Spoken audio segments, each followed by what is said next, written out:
तो राहणार आहे तुमच्या घरामध्ये. देवानं यावं तुमच्या घरामध्ये, भगवान दत्तात्रयानं यावं तुमच्या घरामध्ये, अनसुयानं यावं. अनसुया, अनुसया नहीं, अनसुया अत्रि.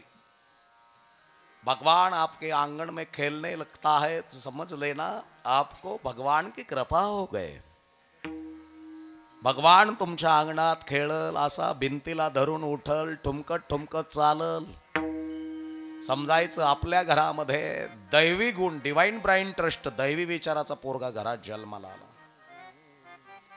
आणि दैवी विचाराचा पोरगा घरात जन्माला यावा याच्याकरता बाप तेवढा क्वालिटीचा लागतो महाराज. बापाचा डीएनए फार स्टँडर्ड लागतो नाना. बापाचं ब्लड फार शुद्ध लागतं. क्लास 1, क्लास 2, कीर्तनकार, व्याख्याता, समग्र बदल घडवण्याची ताकद ज्याच्या भाषात आहे. असं लेकरू जन्माला आलं म्हणजे सोपं नाही. ज्यांचं पहिल्या दिवशी कीर्तन होतं महाराज. वेदांत वाचास्पती जणू काय सरस्वती विराजमान आहे मुखकमलामध्ये, असे परमपूज्य आदरणीय रामायणाचार्य रामरावजी महाराज ढोक. कौसल्या माईनं कसा जन्म दिला असेल महाराज एवढ्या मोठ्या महात्म्याला. पुन्हा परिसरामध्ये भगवान गडाचे मठाधिपती परमपूज्य आदरणीय डॉक्टर न्यायाचार्य नामदेवजी महाराज शास्त्री. काय मायन काय बाप असेल महाराज. सोपे नाही एवढे ब्रिलियंट लेकर जन्माला येईल. आपले तिथे येत पण मग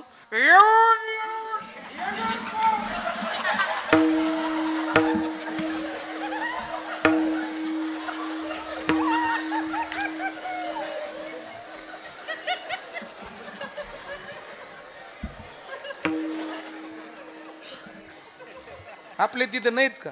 वाढण्यारात आणि त्या लेकरात काहीच फरक नाही. आपण म्हणलं की तिकडे जाऊ नको, ते म्हणून मी तिकडेच जाईल. अरे जाऊ नको भाऊ, नाही. आपण म्हणलो रोडची जमीन राहून देऊ आपण, मग माग पुढे डेव्हलप करू. नाही मला आता इकायची, इकायची म्हणजे इकायची. अरे वाढणेर जन्माला आलेत आपल्या घरात. येडी माँ के चांद बेटे उदबत्ती लगा के हागने को बैठे.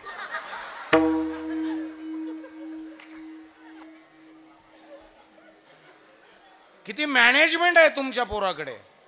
दादा तुमची पोरगी किती दैदिप्यमान आहे.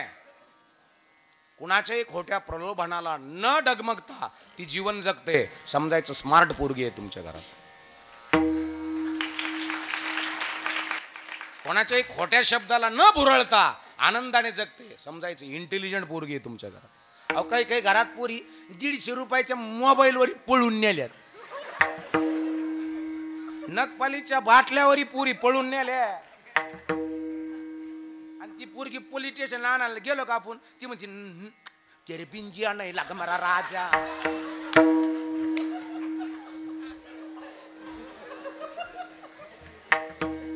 आणि जिलबीच नाही डोलीले की आजा. महाभारत कुणामुळं घडलं. तुमच्यामुळं का तुमच्यामुळं. कुणामुळं कुणामुळं. श्रीमुळं. रामायण कुणामुळं घडलं. बरं मर्डर होतेत. मर्डर बयाच्या लफड्यामुळं होतेत का माणसाच्या.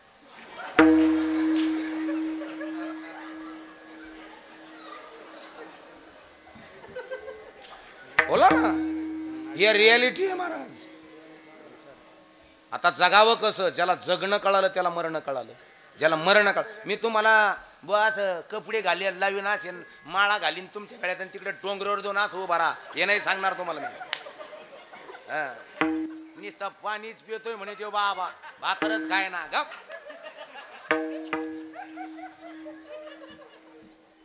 हे नाही सांगणार मी.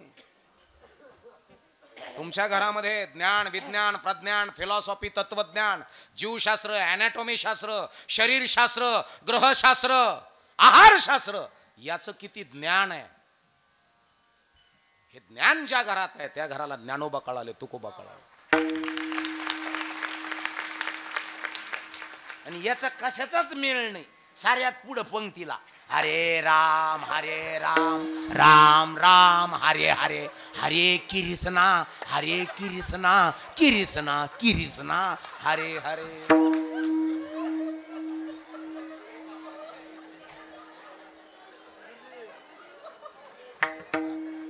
दादा निस्ती लाप शिनकडी भात आला का ते म्हणते कोणाची रे पंगत होत नाही तर देऊ नाही. कृष्णा हरे हरे.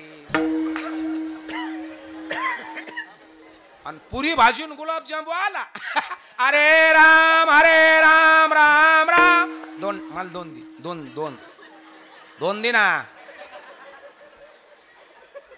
ते म्हणे आबा फक्त एक एकच वाढायला लावलेला आहे ज्याची पंगत आहे. अरे मा ना तो दिसा ना का तुला, अरे दोन दे ना. तो बापाची पंगत आहे का? अरे सप्ताह खाण्याकरता नाही, बदल करण्याकरता आहे. तुमच्या घरातली स्त्री किती झाकलेली आहे याच्यावर तुमचं ऐश्वर्य आहे महाराज. बाबा तुमचं घर किती मोठं आहे याच्यापेक्षा घरामध्ये विचार किती प्रगल्भ आहेत. तुमचं घर किती, तुमच्याकडे प्रॉपर्टी किती आहे. आणि एक लक्षात ठेवा दादा, तुमची प्रॉपर्टी विटलेली तर नाही ना. विटलेली कळली.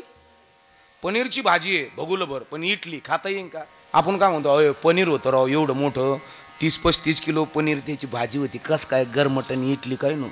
अहो काही काहीची रोटच जमिनी आहेत पण घरातले विचार इटलेले आहेत. ते पैसे इटक झालेले आहेत भाऊ. मग तुमच्याकडे JCB 4 व्हीलर पेट्रोल पंप, पण तुम्ही इटलेले आहेत. तुमचा उपयोग काय? काय उपयोग आहे तुमचा? अरे आपल्या घरामध्ये ऑरियर किंग राजा दैदिप्यमान लेकर आपल्या घरात जन्माला यावेत याच्याकरता आईला आणि बापाला शरीर चालवणारा कळावा महाराज. चाले हे शरीर कोणाशी असत्य, कोण बोलवे ते हारे बेण.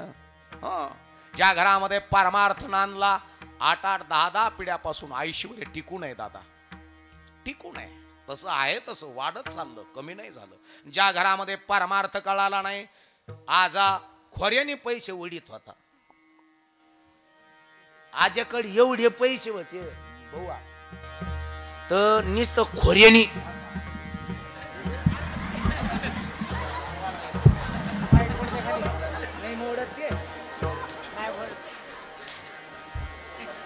असे पैसे वाढायचा. एवढी प्रॉपर्टी आजाकडं, पण नातानी कपाळाला लावायला माती नाही ठुली. कुठं गेले पैसे? तुमच्या घरातली श्रीमंती, तुमच्या घरातली लक्ष्मी विटलेली तर नाही ना. वास्त मारत नाही ना तुमच्या घरातले पैसे. वास मारणं म्हणजे नेमकं काय? अहो गडगंज पैसे आहेत पण रोज पत्नीला त्रास देतो, शिव्या देतो, जेवताना ताट फेकून देतो. समजायचं प्रॉपर्टी विटलेली. जास्त दिवस राहणार नाही ती, समजायचं. अहो ज्या घरामध्ये भरपूर पैसे आहेत पण तरी लीन आहे, समजायचं प्रॉपर्टीला परमार्थाचा टच आहे. आणि म्हणून महिला मंडळ कोणत्या तरी एका संप्रदायाला पकडा, कोणत्याही पकडा. स्वामी समर्थ करायचं ना करा. माझ्या माऊलीची ज्ञानेश्वरी वाचायची ना, अरे ब्रिलियंट व्हाल तुम्ही. रोज एखादी ओवी, 2 ओव्या, लय नाही महाराज, 2 ओव्या. त्याचं चिंतन करा, त्याचं मनन करा. माऊली कळतील, घर बदलेल तुमचं. तुकोबाराय कळून घ्या, समजून घ्या. तुकोबारायचा गाथा कळून घ्या. एक अभंग, लय नाही म्हणत मी, साऱ्या पाटकरान वचक्या नायका कमळापती, वचक्या नायका कमळा पान नका करू. आणि शेष्या घेऊन दाईन रे न कापून खाईन. नको म्हणूच नको. तुकोबारायचं जीवनचरित्र कळून घ्या. रामायण ऐकत असाल तर सीता माता कळून घ्या. कुणाची मुलगी सीता? पटकन सांगा हो. जनक राजाची. कुणाची सून? दशरथ राजाची. राजा लावायला विसरू नका. जनक राजाची पोरगी दशरथाची सून आणि ब्रह्मांडाच्या नायकाची पत्नी साक्षात लक्ष्मी 14 वर्ष उशाला काय घेऊन झोपली नामदेव बोआ? दगड का मोबाइल?